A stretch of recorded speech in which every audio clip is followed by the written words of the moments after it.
Guillermo Torres Quirós. Muchas gracias, Huicha, por esta presentación. Voy directamente para presentar la presentación que tenemos aquí lista para este momento. Y bueno, pues comentarles también, por si en algún momento alguien se tiene que salir todo, que esta conferencia se va después a subir a otras redes sociales, a sabiendas de que tenemos ahorita 100 participantes y sabemos que el límite que tenemos de participantes es ese, pero bueno, vamos a compartir posteriormente esta conferencia. Muy bien, pues vamos a comenzar con este tema de radiografía. Y bueno, pues el primer punto es para poder entender un poco cómo funciona la cuarta T, cómo está constituida, cuáles son sus principales actores y cuál es la propia dinámica. Hay que tomar en cuenta quién es el propio Andrés Manuel López Obrador, ¿no? Andrés Manuel es una agente hecha en el sistema político mexicano. Ese es un primer punto fundamental. En su historia fue en su momento luchador social dentro del propio PRI en Tabasco, después se convirtió en un líder de oposición y llega después de ser ese líder de oposición durante mucho tiempo a ser presidente.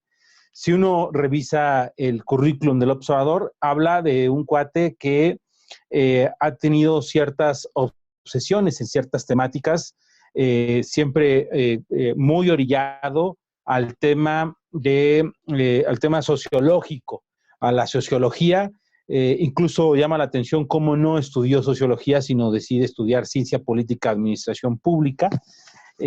Algunos de los detalles interesantes es que, bueno, los abuelos de López Obrador eran extranjeros, sus padres fueron comerciantes ahí en Tepetitán, dentro de Macuspana, ahí en Tabasco, y que, por ejemplo, llama mucho la atención la obsesión que tiene por la historia y por temas como el Estado mexicano, la lucha entre liberales y conservadores. Por eso su tesis de la universidad, con el que se gradúa, es la formación del Estado Nacional en México de 1821 a 1867. ¿Cuándo empieza la carrera política del observador? Cuando él termina la carrera universitaria y es invitado a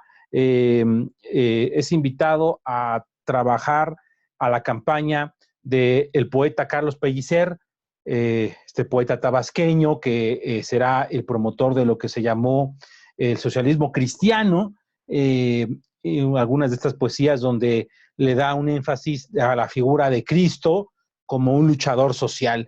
Y ahí empieza la carrera política de López Obrador en esa campaña de Carlos Pellicer. Posteriormente, López Obrador es invitado a impartir la materia de introducción a la sociología en la carrera de Ciencias de la Educación en la Universidad Juárez Autónoma de Tabasco. Dato extra, no estaba ni siquiera titulado, pero ya daba clases en la universidad. Y luego se convierte en director de estudios sectoriales de la Secretaría de Promoción del Estado de Tabasco, como primer ya cargo dentro de la propia burocracia. Llama la atención que cuando él es maestro conoce a la que será su primera esposa, Rocío Beltrán. Se casa el 30 de marzo de 1980, acaba de haber sido su aniversario de bodas, de su primer matrimonio, del cual tiene 3 hijos, José Ramón, Andrés, conocido como Andy, y Gonzalo. Y a partir de ahí, López Obrador comienza esa carrera en la administración pública, sobresaliendo este cargo que es el de director del Instituto Indigenista de Tabasco, que será el que lo va a catapultar dentro de la propia administración pública local.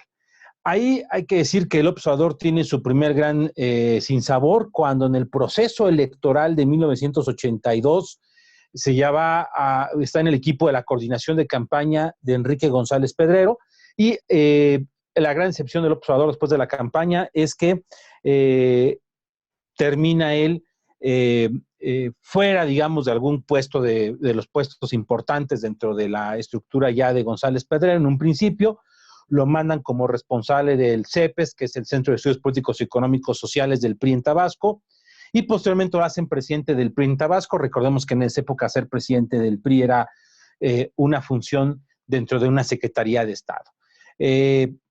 Su paso por la presidencia del PRI, se sabe, es la de formar comités, formar estructuras municipales, ahí recibe este mote del comandante, y es acusado por algunos miembros del PRI en Tabasco de estar vinculado a grupos comunistas. Ahí es cuando López Obrador regresa a la Ciudad de México y se encarga de la Dirección de Promoción Cultural. Un dato también extra es que quien será en esa época la encargada del Instituto Nacional del Consumidor, hoy en día lo que es la Profeco, fue Clara Hudisman, que será después también una activista de política de izquierda reconocida.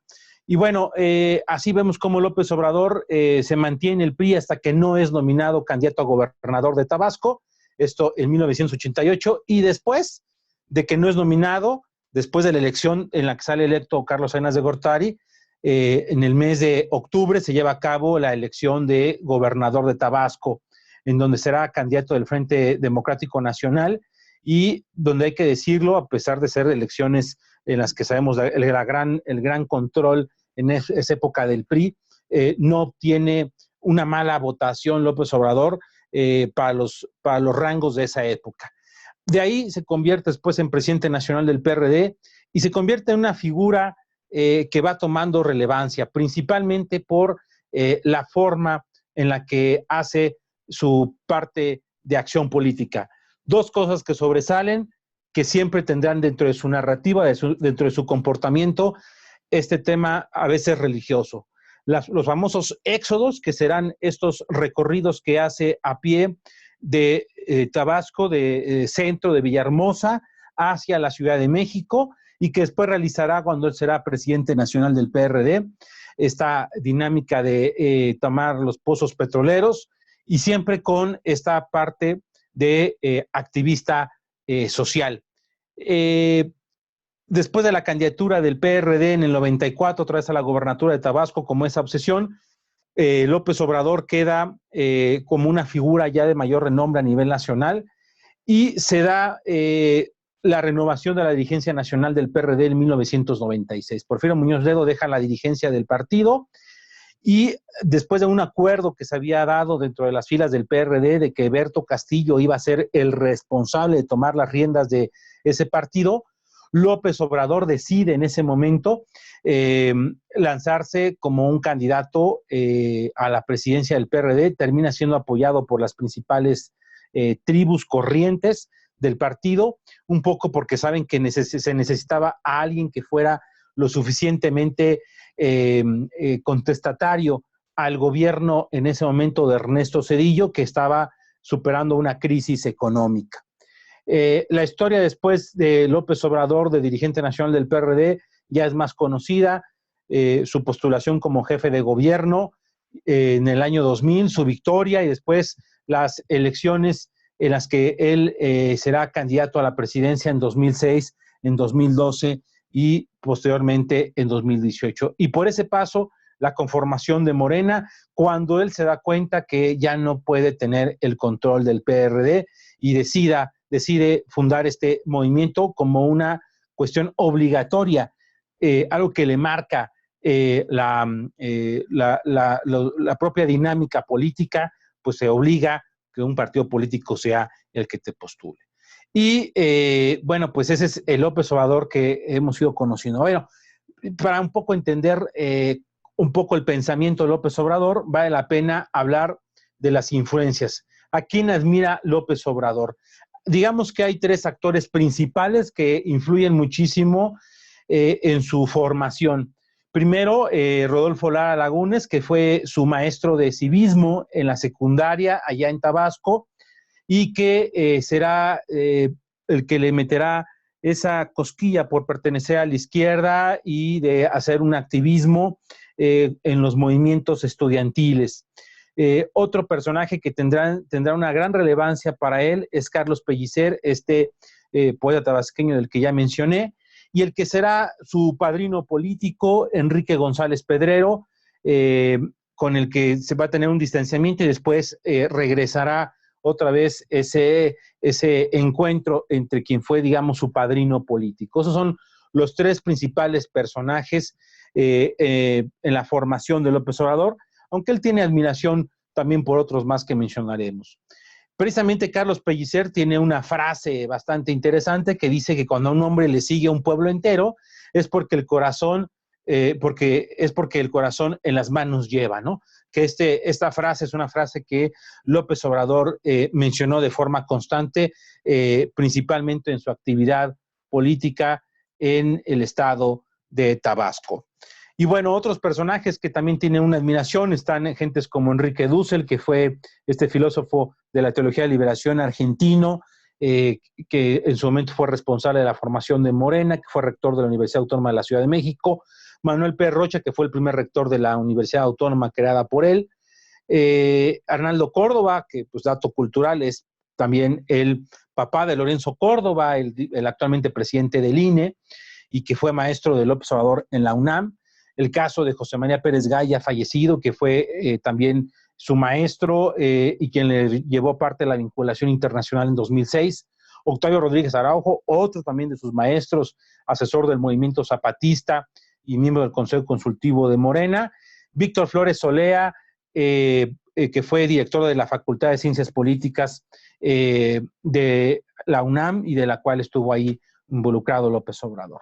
Los personajes que admira López Obrador en la historia nacional, bueno, sabemos el tema Benito Juárez, siempre tomarlo como referencia, aunque también está, entre otros personajes, gente como el propio cura Hidalgo, como el propio José María Morelos y Pavón, el apóstol de la democracia, Francisco Madero, y Lázaro Cárdenas con todo el tema del nacionalismo, muy característico, que tiene que ver con todo este tema de el petróleo y de la nacionalización del propio petróleo. Un dato extra es que al dar a conocer su escudo de gobierno hubo una crítica por la ausencia de mujeres dentro de su logotipo, y bueno, termina ahí colocando a otras mujeres dentro de este logo ya como una segunda instancia. Bueno, vamos a mencionar los personajes, las figuras internacionales que López Obrador admira. Él tiene una admiración por tres personajes, principalmente Fidel Castro, al que llamó el Mandela latinoamericano. Nelson Mandela, él se llegó a comparar como cuando estaba el proceso del desafuero, que si él llegaba a la cárcel iba a ser como el Mandela mexicano, cosa que nunca llegó a darse. Y por último, y al que más tiene mayor admiración de todas, es Salvador Allende.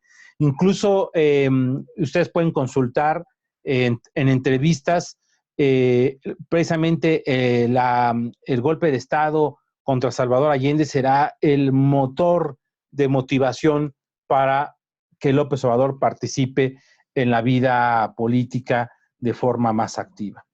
Pero ¿cuál es su mayor, yo diría, su mayor influencia en estos momentos, su mayor admiración? Pues es precisamente su familia, sus tres hijos, su hijo de su actual relación que tiene con Beatriz Gutiérrez Müller y de la cual tiene muchísima influencia en la actual administración, su hijo conocido como el Chocoflán, pero que se llama Jesús Ernesto. Jesús por nuestro Señor Jesucristo, Ernesto por Ernesto Che Guevara. Y bueno, ya también sabemos que a López Obrador ya tiene un nieto que es Salomón Andrés López Adams, que es el nieto, el hijo de José Ramón, que bueno, todavía no conocemos su rostro, pero bueno, ya podríamos decir, me recuerda esto de López Adams a los locos Adams, pero bueno, nada más es una referencia ahí. Y bueno, ¿qué ha escrito López Obrador? Sí, ha escrito cosas. Al principio, si uno revisa la literatura de López Obrador, de su narrativa, pues siempre tendrá al principio temas que tienen que ver con la historia local de Tabasco y después también con su lucha como opositor, ¿no? Uno lo puede ver con los títulos de los libros, Los primeros pasos en Tabasco, del esplendor a la sombra, la República restaurada, siempre esta obsesión histórica, Tabasco víctima de un fraude, entre la historia y la esperanza, corrupción y lucha democrática en Tabasco, Fobaproa expediente abierto, que es el libro, yo diría, en el que se nota más que sí es elaborado por el propio López Obrador. Después vendrá el proyecto alternativo, su propuesta para el gobierno del 2006, después el tema del desafuero, el libro La mafia nos robó la presidencia, otra vez el tema del petróleo como un tema obsesivo, La mafia se adueñó de México y el 2012, esa es una publicación del 2010, ahora su propuesta para el 2012, No decir adiós a la esperanza, y luego esa obsesión y otra vez histórica, el tema del neoporfirismo hoy como ayer, y El poder en el trópico, donde regresa a la historia local de Tabasco. Este otro libro histórico, en ese tiempo en el que López Obrador escribe mucho, que será, digamos, años después de la derrota del 2012. Por ejemplo, este libro de Catarino Erasmo Garza Rodríguez, que habla de este personaje que se lanza a la presidencia de la República durante el porfirismo. Y después otra vez el libro de La salida, que es su propuesta de gobierno en 2018. Y los tres últimos libros de López Obrador. Oye Trump, donde hace una denuncia a Donald Trump y donde pues obviamente hoy en día se traga esas palabras. Un libro que obviamente no escribió él, que se lo hizo a alguien, que lo hizo para la comunidad latina en los Estados Unidos, A New Hope for México, como presidente electo, que habla sobre el tema migratorio, sobre política internacional. Y el último libro, que ya lo hizo ya como presidente de la República, es Una economía moral, en donde hace pues la mayor parte del libro, protesta contra el neoliberalismo y al final esboza algunas propuestas como presidente. Vamos a ver actualmente, ahorita vamos a ver un video para entender un poco la narrativa política y de esencia del propio López Obrador y de la Cuarta Transformación.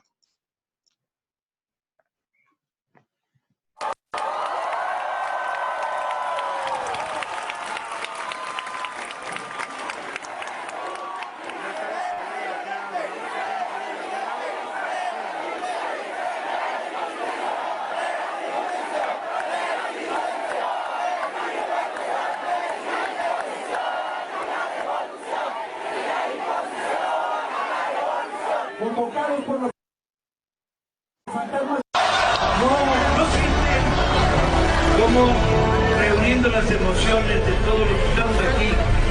Hay una sola emoción que está flotando en el aire, una emoción que nos calienta el alma a todos. Son los fantasmas, compañeros, son los fantasmas de la generación del 78. Son los fantasmas de los que combatieron por abrir las puertas para un México diferente y nuevo. Están aquí, hoy están aquí con nosotros.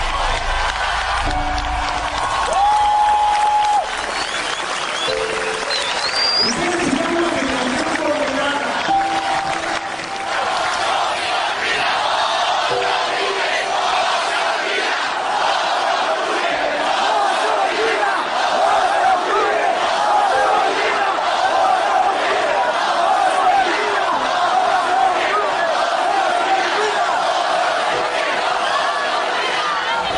Ustedes serán una generación condenada. El sistema había decidido que ustedes serán un montón de parásitos condenados a tener estudios a medias, trabajos a medias. Y el mejor destino era empujar un pinche carrito del supermercado. El consumo chafa. El estar pegados a una televisión que habla y a la que no les podemos contestar nada más que así, con la voz de los ciudadanos.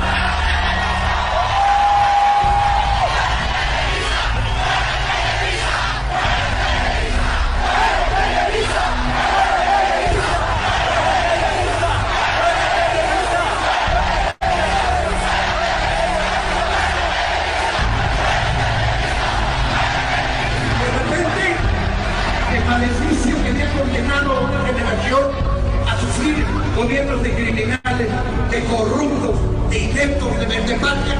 El maleficio se rompió, compañeros, lo rompimos el maleficio. Y de repente cientos de miles de estudiantes se han sumado a un movimiento por hacer de este país un país de verdad. Ya nos toca, ya tenemos derecho, hemos ganado el derecho a la libertad y lo vamos a tener.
Bueno, pues como pudieron ver en este video es del 2012 y llama la atención algunas particularidades del mensaje. La verdad es que es un mensaje emotivo con un fuerte contexto de emociones.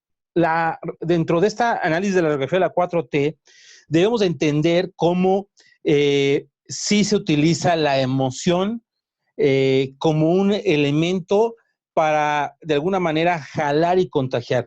Se dan cuenta, es la Plaza de Tlatelolco, es el encuentro con estudiantes, acaba de ser el movimiento del Yo Soy 132, había un contexto, digámoslo, muy fuerte en ese momento contra los medios de comunicación, por eso fuera a Televisa. Pero veamos cómo Paco Ignacio Taibo II, hoy en día el titular del Fondo de Cultura Económica, trata de meterle algunos elementos muy particulares, ¿no? Meter los elementos históricos, decir que hay una manipulación y que ellos precisamente son la esperanza para librar los ojos y que los que van a lograr la transformación del cambio son precisamente los jóvenes y que está esperándose ese cambio por parte de millones de mexicanos. Y entonces ahí es empezar a sembrar una narrativa, un mensaje muy claro, muy conciso, que después irá teniendo éxitos ¿con qué? Con lo que va a ser el sexenio de Enrique Peña Nieto. Por eso, cuando uno se pregunta, ¿por qué López Obrador gana en 2018? Pues por varios elementos, pero uno muy importante es que es, a final de cuentas, es un voto de castigo contra los gobernantes y principalmente contra la clase política priista en ese momento gobernante. Hay otros tres elementos que hay que reconocer. López Obrador como un buen producto de marketing. Por otro lado, la situación social del país. Y una cosa que se atrevió a hacer López Obrador que no hizo en 2012 y en 2006. Romper sus propios paradigmas por medio de la realización de alianzas que ni siquiera estaban por sus mentes. Cuando hablo del marketing de hablo en 2018, hay 4 puntos importantes que mencionar. Las benditas redes sociales, no las construyó un día antes, las construyó desde antes, es decir, no las construyó en la campaña del 2018, las fue construyendo, fue sembrando cosas en las redes sociales como un personaje de oposición. Otro, 18 años de campaña, alguien que está recorriendo el país de forma constante y siempre con el mismo mensaje, porque hay que decirlo, López Obrador no es que tengan complejidad en su mensaje, es un mensaje súper claro, ahorita lo vamos a ver. La estrategia de la narrativa, un lenguaje claro, cercano a la gente, con cosas muy concretitas, y lo que termina siendo también clave en 2018 es los pactos que hace con diversos medios de comunicación, que cuando ven la avalancha que se convierte López Obrador, deciden mejor alinearse a la propia dinámica. Hay que recordar que la admisión de Peña Nieto tuvo una debacle muy fuerte que provocó un enojo social y político. Hay varios elementos. Fíjense ustedes, una aprobación en promedio de un 20% para el presidente Peña. Estamos hablando que el 80% de los mexicanos no quería ya su administración al terminar, llegó hasta en un solo dígito de aprobación. Y esto pues por la evidente corrupción de Casablanca, de la licitación del México Querétaro, hoy por cierto que falleció Gerardo Ruiz Esparza, pues todo siempre ligado a ese tema de la corrupción. Después, el propio grupo en el poder, este grupo que se conformó por Peña, con Osorio Chong, con Nuño, con Videgaray como el gran articulador, pues no le dio distribución de poder a otros grupos al interior del PRI. Estos terminaron saliéndose, incorporándose a Morena, algunos priistas, gente del Verde. Después tenemos pues el tema del aumento de la inseguridad y una estrategia fallida contra el crimen organizado, el caso de los 43 de Yotzinapa, que se convirtió de ser un problema local entre izquierdas en algo explosivo, y esto generando problemas regionales muy importantes. Y hay una caída en la economía nacional que nos estábamos quejando en aquel 2017 de un crecimiento de 2% del PIB, cuando ahorita estamos decreciendo. Un cambio de peso dólar, empieza Peña con 13 pesos y termina con 19 más o menos. Y el tema del gasolinazo, ¿no? Que recordemos cómo tomó incluso tintes violentos con toma de centros comerciales y demás. Y esto al final un acuerdo político entre López Obrador y el propio Peña Nieto.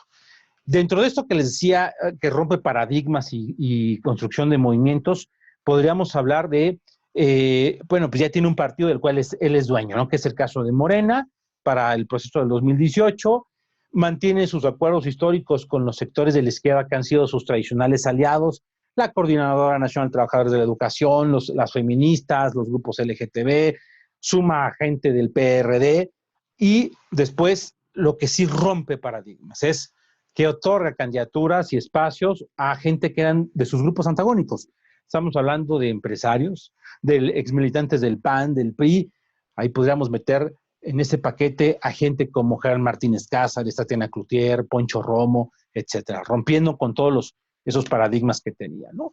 Y otra vez, esa narrativa de López Obrador, en el que sabe muy bien acomodar su mensaje. Cuestiones como el ya sabes quién, que aquí lo menciona la caricatura. Y si regresamos a 2018, ¿qué ofrecía en ese momento las otras fuerzas políticas? Por un lado, esta alianza, este frente entre PAN, PRD, MC, ofrecían un gobierno de coalición con ejes temáticos en común. Y por otro lado, el gobierno ofrecía experiencia para gobernar y estabilidad económica. Esa era la cartera de José Antonio Meade, o sea, la propaganda de Anaya, con todo respeto.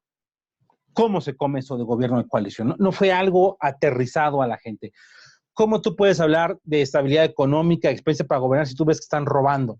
En cambio, López Obrador nos regala una serie de propuestas muy entendibles para la gente. Desde este avión no lo tiene ni Obama, barrer las escaleras de arriba hacia abajo sobre el tema de la corrupción, decir que el desempleo se termina con becas, cosa que ya ha estado haciendo, bajar los altos sueldos de los funcionarios públicos, eliminar el Estado Mayor Presidencial, no voy a vivir en Los Pinos, voy a vivir en Palacio Nacional, quitar la pensión a los expresidentes, esta frase de que con la Constitución moral se acaba la corrupción, y la que diría en el debate de abrazos, no balazos. Digamos que López Obrador va construyendo ese mensaje que la gente común y corriente, que es la gente que a veces es la que más sufre en estas dinámicas del día a día, pues compra de manera perfecta. Lo ven como algo cercano y por eso termina él ganando la elección del 2018 con más de 30 millones de votos. Ahí podemos ver el mapa, que a excepción de Guanajuato, todo el país votó por López Obrador. Si nos vamos a número de votos, estamos hablando de 30 millones de votos de López Obrador, arriba del 50%, cosa que no veíamos, podríamos decir, desde la era de ese PRI hegemónico, ni siquiera los dos gobiernos, la elección, por ejemplo, de Fox o la del propio Zedillo, incluso de Salinas, tuvo más porcentaje de votación el propio López Obrador. Y hay una pregunta, ¿ha evolucionado el mensaje de López Obrador? No, sigue siendo ese mensaje que conocemos. El me canso ganso, que lo decida el pueblo sabio y bueno, la mafia en el poder, los fifí, los conservadores, todo es culpa del pasado corrupto y neoliberal, el fuchihuácala, el fuchicaca, etcétera. Es decir, el López Obrador opositor al López Obrador presidente no ha cambiado el mensaje. Y eso vamos a ver las consecuencias, no solamente del mensaje, sino ya en la realidad, en ya estos 16 meses de gobierno de esta administración. Aquí hago una pequeña pausa en la que menciono, pues si estamos hablando de la cuarta, hay que hablar de las otras tres transformaciones rápidamente.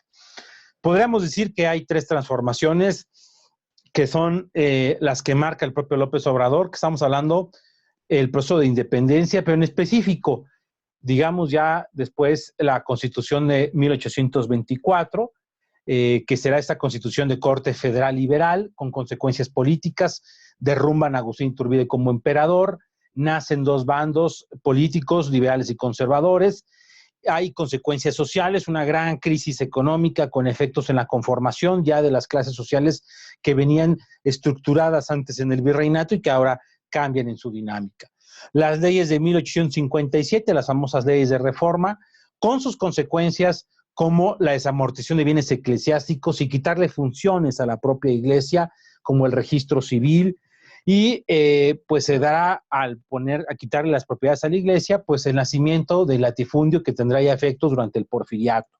Otra es la polarización de la sociedad y recordemos la intervención francesa y el imperio de Maximiliano de Habsburgo. La tercera transformación, el documento base, pues es esta constitución de corte laico, que es la constitución de 1917, que la consecuencia será este gran acuerdo de la familia revolucionaria que se va a convertir en el PRI, que van a construir un sistema político mexicano que hoy en día es lo que quiere ir cambiando la administración de la Cuarta T. Y hay que decirlo, una conformación de una nueva clase política y de nuevos hábitos de la vida diaria. Por ejemplo, en México se reconoció antes que otros países de América Latina figuras como el divorcio, el concubinato, etcétera. Actualmente en el mapa, aquí está en el mapa de gobernadores. Hoy en día Morena tiene 6 gobernadores. Está el PES con 1, que es el caso de Cuauhtémoc Blanco. El PRI tiene 12, el PAN tiene 10 gobernadores. Alfaro por Movimiento Ciudadano, Aureoles en Michoacán por el PRD y el caso del Bronco en Nuevo León. De los congresos locales, bueno, pues Morena tiene mayoría en 20 de estos congresos.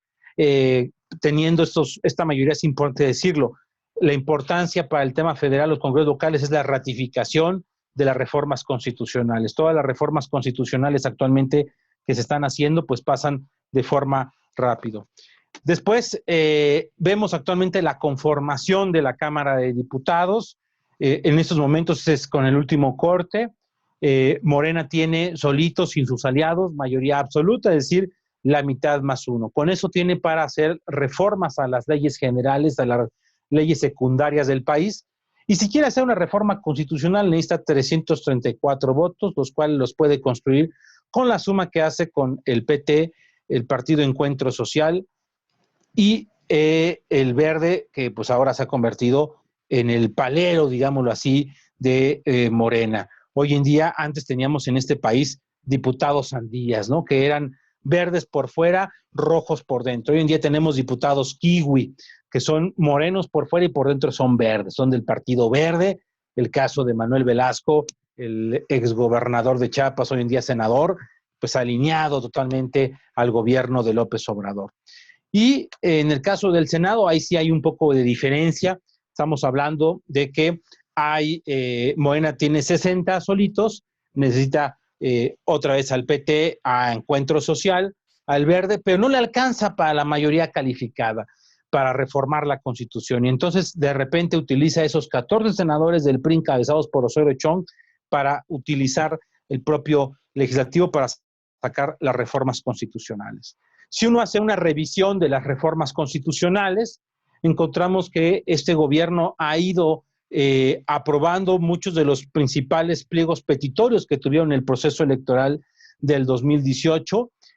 No voy a meterme mucho a detalle, ahí lo están viendo ustedes en pantalla, que en otras palabras es echar atrás la reforma educativa, el tema de la revocación de mandato, la creación de las universidades Benito Juárez, eliminar el Estado Mayor Presidencial, aumentar el salario mínimo, disminuir el tema del IVA, crear los superdelegados, hacer cambios con el tema de la reforma laboral, la creación de la Guardia Nacional, pero aquí sí hago hincapié en que hay una serie de leyes que tienen que ver con los temas de la defensa de la vida de la familia, que no han avanzado a nivel federal, pero que están ahí todavía plasmados. Si hace uno un resumen, encontrará que este gobierno ha aprobado 11 de las 15 grandes apuestas, tiene una impugnada en la Suprema, que es la ley de salarios máximos, que nadie puede ganar más que el presidente, no ha presentado nada en relación al tema de la ley de aguas nacionales, está actualmente en proceso una de estas reformas y solamente ha sido rechazada el tema del fuero a nivel nacional, cosa que es probable que avance en el siguiente periodo ordinario de sesiones. Aquí hago otro paréntesis importante para hablar de la radiografía de la 4T. Un comparativo breve con el gobierno de Echeverría. ¿Por qué con el gobierno de Echeverría, este gobierno de los años 70? Porque mucho se habla de la influencia que tendrá el López Obradorismo, la 4T, con el periodo de Echeverría. ¿Por qué? Por todas estas dinámicas de esos gobiernos estatistas, de ir, que el Estado sea el gran protector, administrador, y bueno, lo podemos ver con dos grandes rubros. En tema política social, que terminó dándose pues este conflicto con el sector empresarial y obrero, recordemos el asesinato de el Güero Garza, y el caso del conflicto con el sector obrero por el subir o no los salarios. Las políticas populistas de Echeverría. Hay datos interesantes. Por ejemplo, en 1976 con Asupo operaba ya en ese momento 2.800 centros de compra, 6.000 tiendas de menudeo y 28 fábricas. Hay una narrativa de lucha de clases y el tercer mundo, una participación de grupos subversivos, todo el tema de estos grupos de la Liga 23 de septiembre, etcétera. Y termina sucediéndolo en el poder un amigo de su juventud como candidato único del PRI en el 76, que será José López Portillo. En materia económica, recordemos este fracaso que fue el modelo de desarrollo compartido, estatizar prácticamente todo. Hay que recordar que el gobierno mexicano llegó a administrar cabarets, llegó a administrar empresa de piña colada y de bicicletas, así todo pasó por las manos del Estado como administrador, y ahí está un ejemplo claro. Al iniciar el sexenio de Echeverría había 826,000 burócratas, y en 1976 termina dándose 2.315.000 burócratas. Es un gran aumento de la administración pública que se hizo gorda. El tipo de cambio peso-dólar de esa época, 12.5, llega a los 20 pesos en promedio. Un control estatal sobre el sistema monetario y crediticio muy fuerte que llevará a la gran crisis del 76, ¿no? A esto tomar en cuenta esa inflación acumulada en el sexenio del 129%. Si uno revisa el primer año de López Obrador, ¿qué encontramos? La aprobación presidencial en el primer año de 58 al 72%, un decrecimiento en la economía del menos 0.1, más de 36,000 homicidios dolosos, 0 visitas fuera de México, es decir, el tema internacional no es parte de la agenda, 31 reformas constitucionales, 252 conferencias mañaneras y algunos temas contundentes. La desaparición, intervención o controversia con órganos autónomos, llámese la designación de Rosario Piedra en la Comisión Nacional de Derechos Humanos, la desaparición del Instituto Nacional de Evaluación Educativa, o el querer meter la mano en el INE con el nombramiento, por ejemplo, de John Ackerman dentro del Consejo Técnico para decidir quiénes sean los futuros consejeros del INE. También una lucha contra la corrupción con llevar a la cárcel a personajes como Lozoya, Rosario Robles, Juan Collado, el tema de rebote que les viene este gobierno de García Luna en Estados Unidos, y haber creado, sino darle dientes a esta unidad de investigación financiera, juego mediático, a este Santiago Nieto, que de haber sido un funcionario polémico en el gobierno de Peña, se convierte hoy en día en el gran personaje en ese sentido. Y bueno, pues también dentro de este primer año, pues este anuncio de estas obras paranoicas, mesiánicas, como es el proyecto, los grandes proyectos de infraestructura, el aeropuerto de Santa Lucía, el Tren Maya, la construcción de las carreteras rurales, más de 2,000 sucursales del Banco del Bienestar, y la clave, echar la culpa al pasado. Una narrativa completa de decir que lo culpable de todo es los gobiernos neoliberales y los gobiernos del pasado. Bueno, siempre es importante intentar entender cuál es la identidad de este gobierno. ¿Cómo podríamos identificar a la 4T? Bueno, pues para empezar, este gobierno tiene claridad en los temas actuales, ¿no? Hay un divorcio entre el gobierno y el presidente porque los funcionarios no quieren contradecir al presidente. Hay un temor total a equivocarse del presidente, equivocarse de lo que está pasando. No tiene mecanismos claros de acceso al poder. Antes había una carrera política, el que empezaba de diputado local, regidor, sabía que podía ir subiendo y se había padrinazgos y todo. Hoy en día no pasa eso. Los fundadores de Morena, por ejemplo, en Quintana Roo, en Baja California, ya no están en Morena porque los dejaron fuera, porque decidieron poner a expriistas, a expanistas como candidatos. Y también tenemos que entender una cosa. Hay un desorden, un caos, un conflicto que es natural dentro de la izquierda. La izquierda siempre es conflictiva. Ahora, ¿quiénes son ellos, los de la 4T? Pues hay de todo tipo, hay de chile, mole y pozole. Esto no es algo homogéneo, esto es algo heterogéneo. Hay gente de todo tipo, de origen, de posición política, intereses distintos, algunos con ideología más profunda, más de lucha, otros más superficiales, algunos con grillas y compromisos nacionales, otros más locales. Y otra vez repetimos, una hipersensibilidad política, sobre todo al interior. Híjole, es un gobierno donde el único vocero es el presidente y el resto tiene que ir acomodándose, salvo el caso ahorita que platicaremos del COVID-19, que obviamente es un tema a analizar. Encontramos actualmente en este gobierno, pues prácticamente cuatro tipos de grupos alrededor de López Obrador. Por un lado están los morenos puros. ¿Quiénes son los morenos puros? Son estos que se sienten más López Obradoristas que el propio López Obrador. Son los herederos, los incondicionales, los amigos de Tabasco, los que estuvieron con él en el PRD, los que fueron sus funcionarios en el gobierno de la ciudad, los que le apostaron a la fundación de Morena. Hay de todo tipo de pensamiento, pero prevalecen ahí los más radicales. Y como todo grupo, hay subgrupos, hay pequeños grupos alrededor, ¿no? ¿Quiénes son los morenos puros? Pues están desde las Claudia Sheinbaum, las Yeco, las Berta Luján, los Octavio Romeros, los Martí Batres, todos esos. Pero les digo, tienen subgrupos, así cada uno tiene su propio grupo, pero en general el contexto es de ser los herederos del López Obradorismo. Luego tenemos los neomorenos o los arribistas, los que llegan a juntarse con López Obrador para el proceso del 2018. Ahí podemos anotar a gente como Marcelo Ebrard, como Olga Sánchez Cordero, como Tatiana Cloutier, todos estos que se sumaron, Poncho Romo.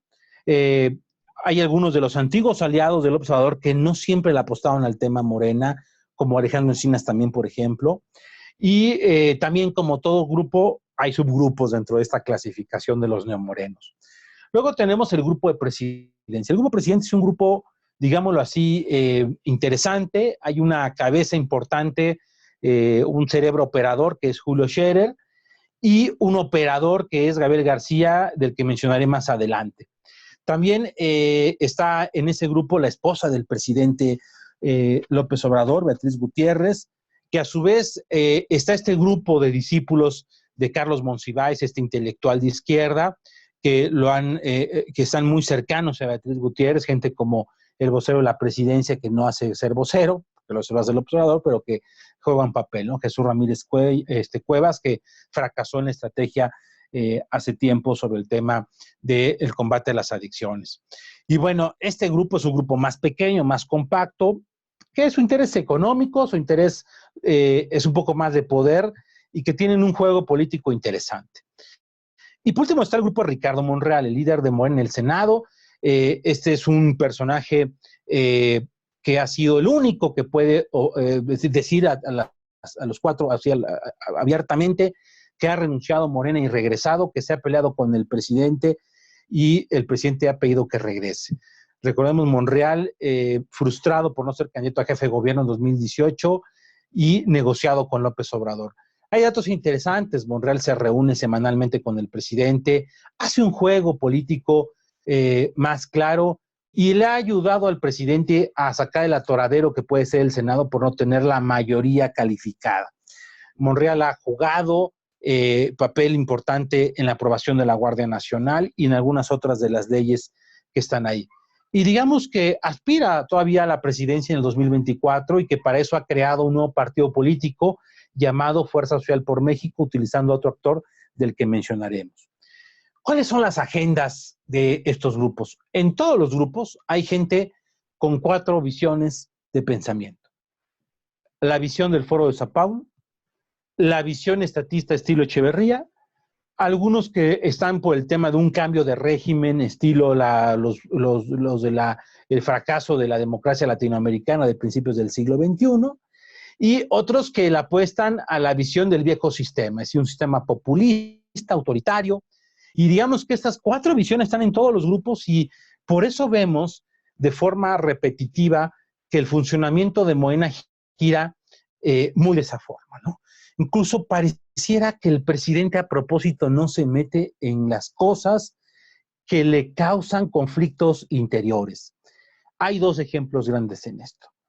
La lucha por el control de Morena, en donde él no ha querido poner su dedo y señalar quién va a ser el sucesor, y hay una lucha entre Berta Luján y se pone a Ramírez Cuella, el del Barzón, y entonces de repente Monreal manda a Rojas Durán, y que si Mario Delgado sale, y que si J. Cole se enoja, y el presidente en lugar de dar un golpe en la mesa, lo que termina el presidente haciendo es que las cosas se arreglen y la no intervención. Incluso se ve que al presidente el tema ya le fastidia.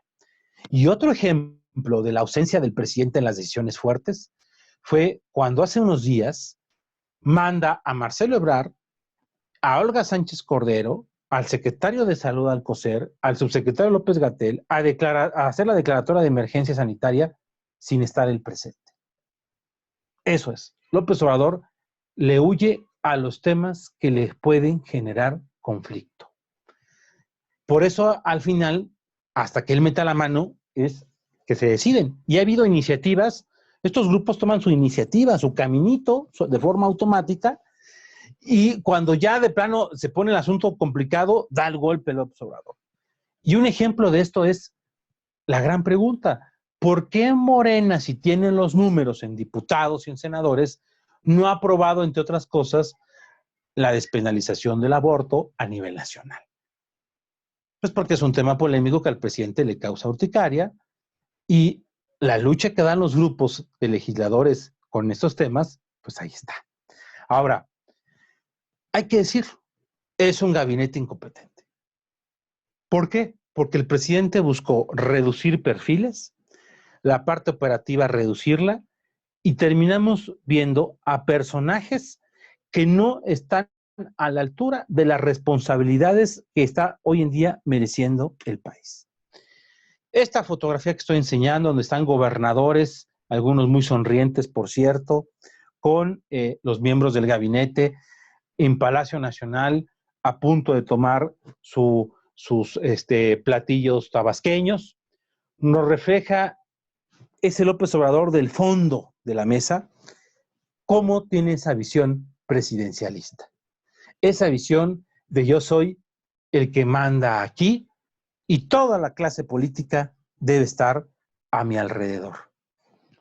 A esto llama la atención que para el proceso del 2021 se han logrado cumplir los requisitos de primera etapa 7 fuerzas políticas. Hubo una que se quedó ahí rascando, que fue el Más por Mex, que es el movimiento ambientalista social del famoso Nico, el que fuera el chofer de López Obrador cuando era jefe de gobierno.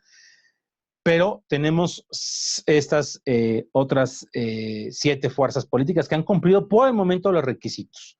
Encuentro Solidario, lo que era el PES, Redes Sociales Progresistas, el del Bester Gordillo, Grupo Social Promotor de México, lo que antes era Nueva Alianza, Fuerza Social por México, y Fuerza Social por México, que les digo es de Pedro Aces y Ricardo Monreal, México Libre, que sabemos de Margarita Zavala y Felipe Calderón, Fundación Alternativa del expriista Augusto Santiago, y Súmate a Nosotros de Manuel Espino. De estas 7 conformaciones, podríamos decir que por lo menos 5 de forma automática van a jugar el ritmo que les marque la 4T. Incluso, esto es interesante, en el 2021, López Obrador, si por algún motivo desapareciera Morena, tiene todavía al PT, al Verde, al Encuentro Social, hoy en día Encuentro Solidario, a Redes Sociales Progresistas, al Partido del Trabajo, a Nueva Alianza, ahora Grupo Social Promotor, a Fuerza Social por México y a Súmate a Nosotros. Tendría 8 recipientes para acomodar legisladores. Ahora, cuando hablamos de Fuerza Social, también hay que hablar de nuevos actores en el escenario de la 4T. La 4T está generando nuevos protagonistas. Un protagonista de estos que hay que tomar mucho ojo es este personaje clave que es Pedro Aces Barba. Pedro Aces Barba es el dirigente de la CATEM, la Confederación Autónoma de Trabajadores y Empleados de México, que ya registra un número mayor de trabajadores agremiados que lo que tuvo en su momento la CTM. Y este senador suplente, Gerald Martínez, pues es actualmente el dueño del sindicalismo de la 4T y ha creado este partido Fuerza Social por México de la mano de Ricardo Monreal. Otro personaje que les mencionaba, Gabriel García Hernández, el coordinador de los superdelegados, que tiene aparte una estructura fuerte, porque aparte de tener 32 superdelegados, tiene 264 delegados regionales que se encargan, entre otras cosas, de hacer los censos para los programas sociales. Y bueno, este personaje, hay que decirlo, que viene de ser secretario de organización de Morena, y anteriormente fue el prestanombres de López Obrador en esta agrupación que se llamó Honestidad Valiente, cuando nace el gobierno legítimo del 2006. Gabriel García, que en algún momento llegó a ser funcionario de la Oficialía Mayor en la administración de López Obrador y después estuvo en la administración de la delegación Miguel Hidalgo, es un personaje medio oscuro, digamos, es un operador de la alcantarilla López Obradorista, pero es a final de cuentas quien tiene los hilos de cómo distribuir las estructuras de voto para el proceso electoral del 2021 y 2024. Es importante mencionar qué papel ha jugado el Poder Judicial en estos momentos, en estos días. Bueno, pues tenemos a este Julio Scherer Ibarra, el hijo de este periodista, hoy en día consejero jurídico de la presidencia, siendo el operador de la Cuarta T con el Poder Judicial. Y en el Poder Judicial encontramos este pacto que hacen con el presidente actual, con Arturo Saldívar, un personaje, yo diría, pues bastante opaco en muchas cosas, demasiado ideológico en sus elaboración de dictámenes, de ponencias, y que ha empujado a una reforma al Poder Judicial que termina empoderando al propio presidente de la Suprema Corte de Justicia y que demostró, entre otras cosas, que con todo respeto, doña Olga Sánchez Cordero es un florero dentro de la administración pública de la Cuarta T. Como también vimos a Olga Sánchez Cordero ausente en esa conferencia de apenas hace unos días en la declaratoria de emergencia. ¿Cómo está actualmente el Poder Judicial? Podríamos decir que hay tres bloques.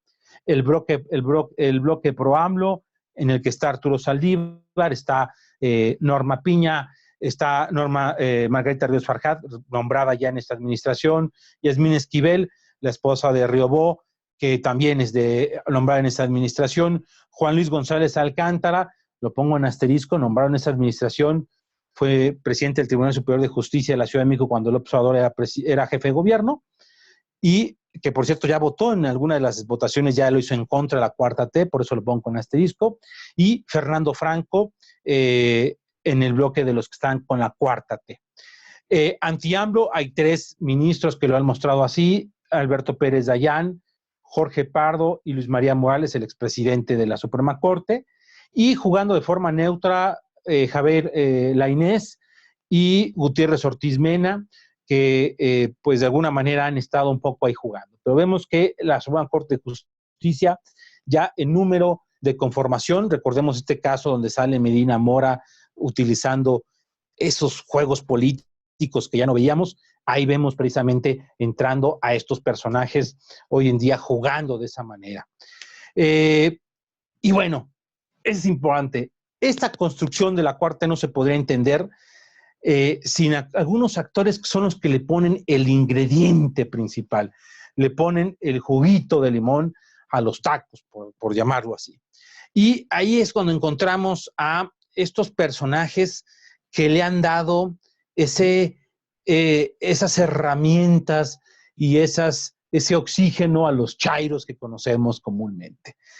Ahí tenemos a John Ackerman, el primero de izquierda a derecha, hoy en día miembro de ese consejo técnico para designar a los consejeros del INE, casado con, también en esta foto, Ermeréndira Sandoval, la única dama en esta foto, hoy en día la titular de la Secretaría de la Función Pública, y vemos ahí agachado a Paco Ignacio Taibo, el titular del Fondo de Cultura Económica, y que de manera vulgar, no solamente en su lenguaje él, sino de manera vulgar, los legisladores cambiaron la ley para que él pudiera dirigir ese Fondo de Cultura Económica, y que lo vimos en este discurso, en este video de la narrativa de la Cuarta T, y también vemos ahí a Epigmenio Ibarra, el gran productor de televisión, este personaje que militó en la guerrilla centroamericana y que después hace Argos y que hace producciones extraordinarias con narrativas muy bien hechas, metiendo temas polémicos. Bueno, pues es de estos constructores. Ahí también está Julio Astillero, este periodista de La Jornada, que también se ha convertido en un vocero extra del gobierno, principalmente en redes sociales, y el ingenioso Fernando Rivera Calderón, este locutor que compone canciones, muy ingenioso, pero que se alinea todo con el tema de la Cuarta Transformación. Esto es planeado, esto es acomodado, se le pone ingredientes muy particulares y entonces se crean redes. Por ejemplo, Plinio Ibarra tiene grupos de choque en redes sociales que salen automáticamente en defensa de la Cuarta T cuando ésta comete errores, cosa que es muy común. Y vale la pena mencionar dentro de estos personajes que están en este juego político hoy en día, gente como Hugo López-Gatell. Este Hugo López-Gatell que se ha convertido hoy en día en la figura sensación, este subsecretario de Salud. La gran pregunta que uno se hace, bueno, ¿por qué no sale el secretario? Bueno, pues no se han tenido la oportunidad de oírlo a don Jorge Alcocer, pues un viejito de más de 80 años que, pues la verdad, no es un gran articulador.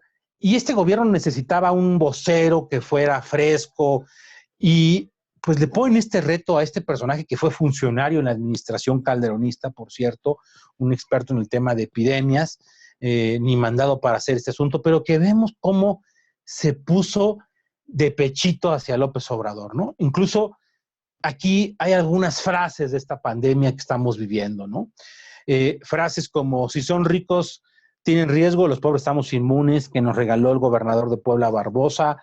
¿Qué les preocupa? Se mueren, van a ver a Dios, de Noroña. Es mejor enfermar 100 niños que uno, López-Gatell. El propio John Ackerman, el presidente es un científico. López-Gatell, que dice no tiene fuerza de contagio porque el presidente tiene fuerza moral. O López Obrador, cuando dijo que el escudo contra el coronavirus sea la honestidad y hay que abrazarse todo el tiempo. Salgan a comer con sus familias, a los restaurantes, a las fondas. Sería bueno que el presidente se contagiara. Cerrar una escuela por un niño infectado no sirve, mejor me espero que haya 10 y si me espero que haya 100 mejor. Yo les aviso cuando ya no puedan salir. Hay que regionalizar por regiones, que se cuiden los borrachos. Me la quería comer a besos. No vamos a bajar los impuestos, al contrario, que paguen. Esas estrategias neoliberales ya no se usan. La gente se cura sola, se contagia, pero no es mortal, la vida sigue, no es necesaria una cuarentena, Salinas Pliego. He tomado la decisión de bajar el precio de las gasolinas, López Obrador. Detente enemigo, el corazón de que está conmigo, cuando saca el famoso detente. Ahora hasta quieren llevar el conteo de los muertos, López Obrador. Los conservadores son malos de Malolandia. El pueblo va a curar al pueblo. Solo morirán el 2% los mexicanos, López-Gatell. No nos vamos a morir de coronavirus, nos vamos a morir de hambre. Todo este regalo de frases van acompañados de eso que es la Cuarta T. Esta narrativa que genera contradicciones, puede generar molestia, pero que generan un impacto con el ciudadano común. Y lo que yo les decía, los símbolos de esta declaratoria de emergencia. Ahí vemos a una Sánchez Cordero agachada. Fue el florero de ese evento. Vemos, pues de manera muy articulada a los secretarios, al secretario de Defensa, y vemos al gran protagonista, a Marcelo Ebrard. Aunque en medio está el secretario de Salud, Marcelo Ebrard se convirtió en el rey de esa conferencia de prensa. Y a esto el tema. ¿Qué pasa con esta carta de la mamá del Chapo y el López Obrador bajando a saludar a la mamá del Chapo en algo que ofende a las Fuerzas Armadas, que ofende a las víctimas del narcotráfico, pero que son de esas estrategias que López Obrador nos tiene acostumbrados? No sé si para desviar el tema o para ir imponiendo su agenda, pero si uno revisa la siguiente estadística, la cosa no está sencilla. Estos son los homicidios dolosos en la administración de López Obrador. Estamos hablando de que tenemos un promedio de arriba de los 2,500 prácticamente, con algunas pequeñas bajas. Incluso el mes de marzo fue el mes de marzo de este 2020 fue alto, fue 2,853 homicidios dolosos. No ha bajado el tema sigue presente y es un tema de preocupación, porque si uno va calculando esas cifras, estaríamos teniendo en junio del 2021, en medio del proceso electoral de renovación del Congreso, una cifra donde tendríamos prácticamente 70,000 homicidios dolosos. El gobierno de Felipe Calderón llegó a 100,000 en 6 años. Aquí en la mitad estaríamos muy cerca a llegar a esa cifra. No hay una estrategia, no hay algo bien aterrizado y ahí se demuestra con esa estadística. Me voy ahora al tema económico. Obviamente el tema económico es un tema de mayor preocupación. Ahí vemos el tipo de cambio del peso dólar en la administración de López Obrador. Y encontramos aquí cómo en diciembre lo toma a 19, 20 pesos, empieza a bajar el tipo de cambio, se mantiene menor a los 20 pesos, de repente vemos ahí una subida que es cuando renuncia Carlos Ursúa, el secretario de Hacienda, y vemos otra vez ahí bajas, bajas, bajas, empieza a bajar mucho más en este 2020 y de repente vemos lo que se ha dado en los últimos 15 días. La suma es una depreciación de casi el 30% del peso mexicano. Cuando llegamos incluso a los 25 pesos hace unos días, en lo que fue una debacle económica y de la que nos espera. El tema del barril de petróleo, aquí lo vemos el precio del día 30 de marzo, la mezcla mexicana a $10, el precio de barril de petróleo. Una caída del menos 20% que uno puede ver ahí dentro de estos datos, dentro de esta dinámica, cómo pues ni siquiera sale. El costo del barril de petróleo es de $14 y está por abajo. Este gobierno no quiere reconocer que Pemex ya no funciona. La apuesta a dos bocas, la apuesta a la construcción al tema petrolero puede ser una de las grandes debacles en todo este proceso. Y si vemos el comportamiento del PIB en México, aquí vemos desde la era de la crisis de la nacionalización de la banca en el gobierno de López Portillo, vemos la debacle en el gobierno de Miguel de la Madrid, después las alzas con Salinas, la gran caída del error de diciembre, y después vemos otra vez la crisis que se da en el proceso de la crisis del 2008-2009 y el pronóstico de un menos 2% en el lado más optimista de crecimiento para este año. Los más negativos están hablando de una caída que podría ser del 7% del Producto Interno Bruto en el año 2020. Ojo, no solamente es el efecto del COVID-19, sino son el mal ejercicio de políticas públicas por parte de la administración López Obradorista. A esto también me meto al tema de la lucha por la defensa de la vida y la familia. Actualmente en este 2020, este es el semáforo de emergencias. Encontramos con verde en los estados donde hay iniciativas para aprobar el aborto, el morado uniones del mismo sexo, aborto y mismo sexo en rojo, una iniciativa de ideología de género en libros de texto en el caso de Oaxaca y en Ciudad de México la famosa ley Mordaza. Ahí vemos cómo pues los distintos grupos están haciendo su luchita. Estos grupos están haciendo después de lo que pasó el 8 de marzo. Encontramos en muchos de ellos la misma narrativa de despenalizar en estos tiempos actuales y como una obligación de la actual administración. A esto vamos con la imagen presidencial. ¿Cómo está actualmente López Obrador? Vemos el primer comparativo, de lo que sería el primer año de cada uno de los últimos presidentes, desde que hacen evaluaciones, vemos una aprobación de López Obrador de 70, negativa de 26, pero empecemos a ver ya aquí algo que no habíamos visto en los distintos datos. Aquí está la encuesta de GEA-ISA, vemos cómo se está ya en números entre aprobación y desaprobación prácticamente iguales. Ahí vemos el caso de Mitofsky, donde vemos ya una aprobación ya menor al 50%. Vemos el Gabinete de Comunicación Estratégica, donde también ya va superando el desacuerdo por décimas. Y esta de Mapsy Kohler, en donde el 67% dice que el presidente se equivoca en la forma de trabajar el tema del coronavirus. Y otros dicen que el presidente sigue en gira y saluda al presidente, que estuvo bien saludada a la madre del Chapo, el 32%. Es decir, en las encuestas estamos viendo esto, que está Reforma, una caída en la aprobación de López Obrador. Cada vez el López Obrador ha bajado del 50% de aprobación. Y a esto le tomamos en cuenta que la desaprobación va aumentando en todo este asunto. Vemos nosotros cómo esta aprobación se convierte en un tema que va a ir teniendo mayor peso conforme va a ir avanzando esta crisis. La siguiente, por favor.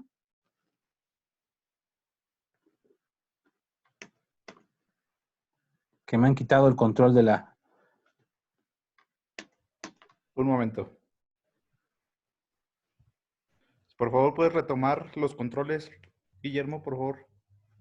Ok, a ver, ¿ya está? Ya. Ok. Listo.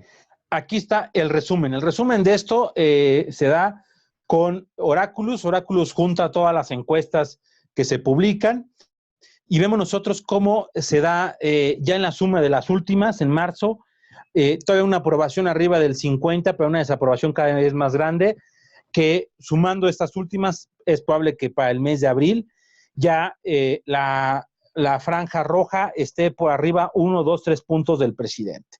El presidente tenía una oportunidad histórica para subir más sus bonos y su actitud lo ha dañado. Ahora, vale la pena echarle una revisada a este libro, Cómo mueren las democracias, de Levinsky, en el cual habla sobre los gobiernos autoritarios. Y en este libro se dan 4 posibles escenarios para decir que en un gobierno hay gobierno autoritario e indicios de dictadura, ¿no? La llegada de un líder carismático, que es el salvador del pueblo, la creación de enemigos, que son los culpables de los males de la nación, atacar a las instituciones democráticas y buscar destruir a la propia oposición. Y aquí es donde ya quiero ir aterrizando para ir concluyendo. ¿Qué es lo que está haciendo este gobierno? Ha hecho y ha logrado cambiar las reglas del juego para cambiar el régimen. Aquí lo expreso muy bien.